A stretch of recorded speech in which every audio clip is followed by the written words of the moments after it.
Peter Caddick-Adams, welcome. Thank you for coming for our three-book challenge, Chalk Valley Weekend. The first question is, which history book changed your life?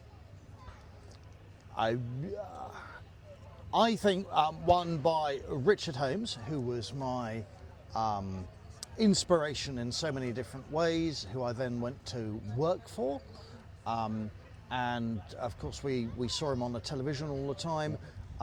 It was probably Riding a Retreat, which struck me as a very innovative and original way of following the First World War, which he did on horseback, chateau to chateau, dinner party to dinner party, but along the way he explained what it was like to be a British Tommy in 1914.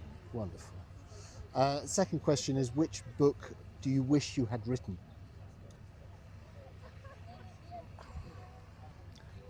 Every year, every month, there's someone who writes a book that you wish you could have written, or thought you might have written, or who has a better turn of phrase than you.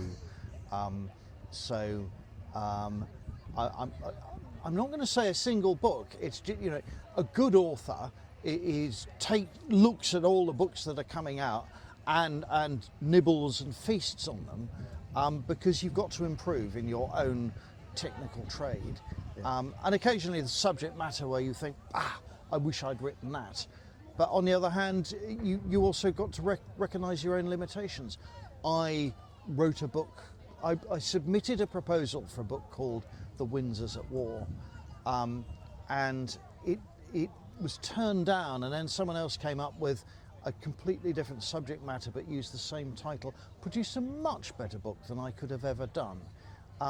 So I think, you know, a little humility it also comes with that practice. You've got to remember, everyone's always going to write a better book than you, but you are halfway up the ladder, and there are lots of people you've never met who are looking to you thinking, gosh, I wish I could write as good as them, as he or she.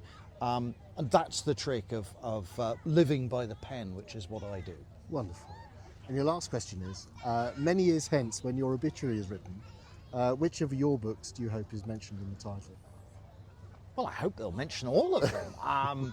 I don't think my tiny little recent biography of Churchill will feature. I'd like to think that I will go down as having written a passable, workmanlike trilogy of the Second World War, but it's very flattering to think that I'm going to have an obituary, and I think, well, what have I got? 9 books under my belt. I'd quite like to get to something like 20 before I'm going to hand in my dinner pail. So there's quite a lot of other projects out there. I also want to write fiction. So any one of those could suddenly catch the world's imagination and take off. So watch this space is the answer. Excellent, wonderful. Peter Caddick-Adams, thank you very much.